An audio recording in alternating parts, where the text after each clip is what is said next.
Hello everyone, I welcome all of you on Utkarsh UGC NET JRF channel. So आज की video उन सभी students के लिए बहुत इंपॉर्टेंट रहने वाली जो जून 2025 वाला एग्जाम यूजीसी नेट अटेम्प्ट करने वाले। सो ये तो हमने यूजुअली देखा ही है कि कुछ बच्चे जो होते हैं उनकी तैयारी तो 100% रहती है, बट स्टिल वो उतना अचीव नहीं कर पाते, वो उतना अच्छा स्कोर नहीं कर पाते। तो उसका क्या कारण हो सकता है? उसका कारण है एग्जाम एंजाइटी। एग्जाम एंजाइटी की वजह से बच्चे अक्सर अपना 100% परफॉर्म नहीं कर पाते, राइट। तो इसको कॉप करने के लिए हमें क्या करना चाहिए, यही सारी चीज़ें हम आज की वीडियो में डिस्कस करने वाले हैं। तो सबसे पहले हमें ये जानना जरूरी होता है कि इस एग्जाम एंजाइटी के लक्षण क्या होते हैं, इसके क्या क्या सिम्टम्स होते हैं। तो चलिए स्टार्ट करते हैं। एग्जाम एंजाइटी के लक्षण जो मेन होते हैं, जो सिम्टम्स, वो सबसे पहले तो आप कंसंट्रेशन नहीं कर पाते, राइट। आप फुली कंसंट्रेशन नहीं कर पाते due to fear of failure. आपकी प्रिपरेशन कंप्लीट होने के बाद भी आपको फेलियर का डर रहता है। वो क्यों रहता है? क्योंकि वो ऑब्वियस सी बात है, आपने इतना टाइम इन्वेस्ट किया उस पर, आप एग्जाम को लेके बहुत ज़्यादा एक्सपेक्टेशंस रख रहे हो कि ये तो मैं क्वालिफाई कर ही लूँगा। इन सभी कारणों की वजह से आपको फेलियर का फियर रहता है और उस फेलियर के फियर की वजह से आप 100% कंसंट्रेट नहीं कर पाते। उसके अलावा आप स्लीपलेसनेस फील करते हो उस टाइम पे।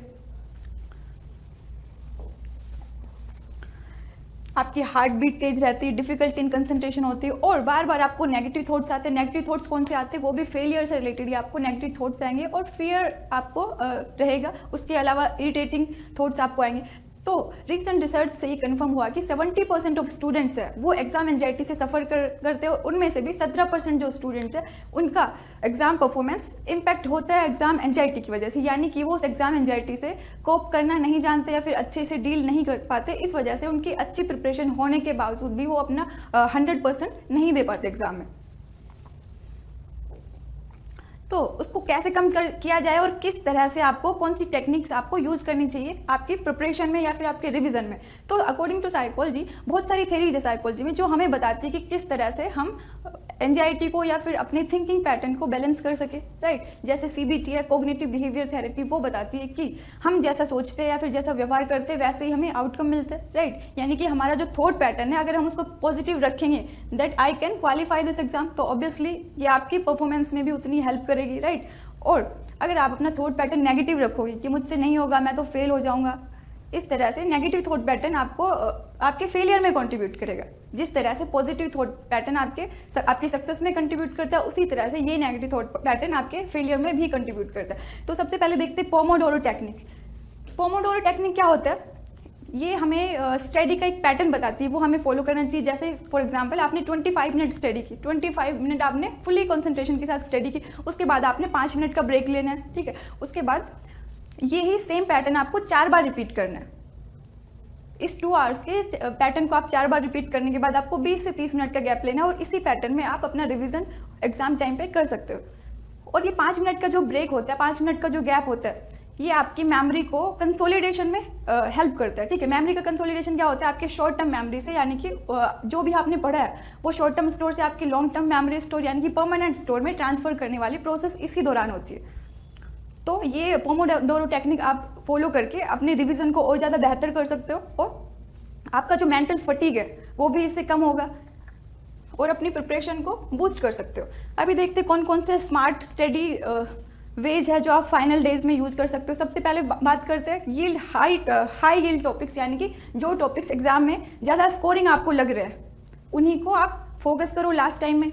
यानी कि ये आप कहाँ से फाइंड आउट कर सकते हो? PYQs, प्रीवियस ईयर्स पेपर्स का एनालिसिस करो, कहाँ से कौन कौन से एरिया से ज़्यादा सवाल पूछे जा रहे हैं उन्हीं को लास्ट टाइम में फोकस करो। इससे आपका कॉन्फिडेंस भी बिल्ड होगा और जो अननेसेसरी चीज़ें, अननेसेसरी इररिलेवेंट मटेरियल है उसको अवॉइड करो, इससे आपका टाइम भी बचेगा, राइट। इसके अलावा अवॉइड न्यू मटेरियल, कुछ भी नया मत पढ़ो लास्ट टाइम में। अगर आप नया पढ़ोगे तो उससे आपको ज़्यादा एंजाइटी क्रिएट होगी क्योंकि आपको लगेगा कि टाइम बहुत कम है और मेरा तो बहुत सारा अभी पढ़ना बाकी है। उसके बाद एक्टिव रिकॉल करो। एक्टिव रिकॉल यानी कि खुद को टेस्ट करो, सेल्फ असेसमेंट करो, ये आपकी मेमोरी को स्ट्रेंथन करेगा। उसके अलावा स्पेस्ड रिपीटेशन रखो। स्पेस्ड रिपीटेशन का मतलब प्रॉपर स्पेस मेंटेन करके फिर उसके बाद कुछ ना कुछ रिपीट करना, रिहर्स करना, राइट। ये नहीं कि एक साथ ही सारे रिपीटेशन या फिर रिहर्सल आपने की।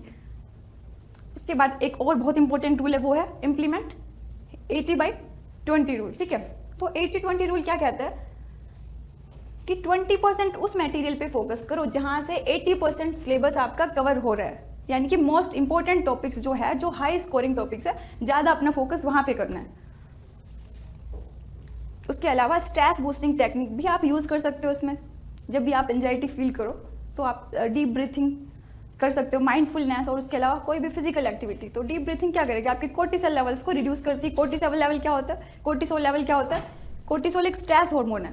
कोर्टिसोल एक स्ट्रेस हार्मोन है जो जब भी आपको टेंशन होती है, जब भी आपको स्ट्रेस होता है तो रिलीज होता है। तो डीप ब्रीथिंग क्या करती है, आपके कोर्टिसोल लेवल्स को 20% तक रिलीज करती है। उसके अलावा माइंडफुलनेस जैसी टेक्निक अपना सकते हो। Mindfulness it improves focus and reduce anxiety by 30% in 15 minutes. उसके अलावा फिजिकल एक्टिविटी कर सकते हो आप, यानी कि कोई भी एक्सरसाइज कर सकते हो। नेचुरली स्ट्रेस रिड्यूसिंग टेक्निक है ये। ऑब्वियसली तो एंडोर्फिन रिलीज करती है जो आपकी कंसंट्रेशन को बढ़ाती है और स्ट्रेस को कम करती है। इसके अलावा एग्जाम वाले डे यानी कि परफॉर्मेंस वाले दिन आपको क्या करना है, एक अच्छी नैप लेना है, ठीक है। 7 to 8 आवर्स की परफेक्ट स्लीप आपको लेना है। और of course it is crucial for your cognitive function. अगर आप अच्छी स्लीप लोगे तो नेक्स्ट डे आप अपनी जो कॉग्निटिव फंक्शनिंग आपकी होगी, एग्जाम में जो परफॉर्मेंस होगा वो भी एनहांस होगी, वो भी बेटर होगी। उसके अलावा fuel your brain for optimal performance, यानी कि एक अच्छा ब्रेकफास्ट भी आप करके जाओ क्योंकि आपकी मेंटल एनर्जी वहाँ पे यूज़ होने वाली है। और उसके अलावा एग्ज़ाम सेंटर पे टाइमली पहुंचना बहुत ज़्यादा ज़रूरी होता है। हम इस चीज़ को अवॉइड करते हैं, बट इसके पीछे भी साइकोलॉजिकल रीज़न क्या है। अगर आप टाइमली पहुंच गए एग्ज़ाम हॉल में तो वो एक एग्ज़ाम एंजाइटी होती है, आप नई जगह में एडजस्ट हो जाते हो, राइट।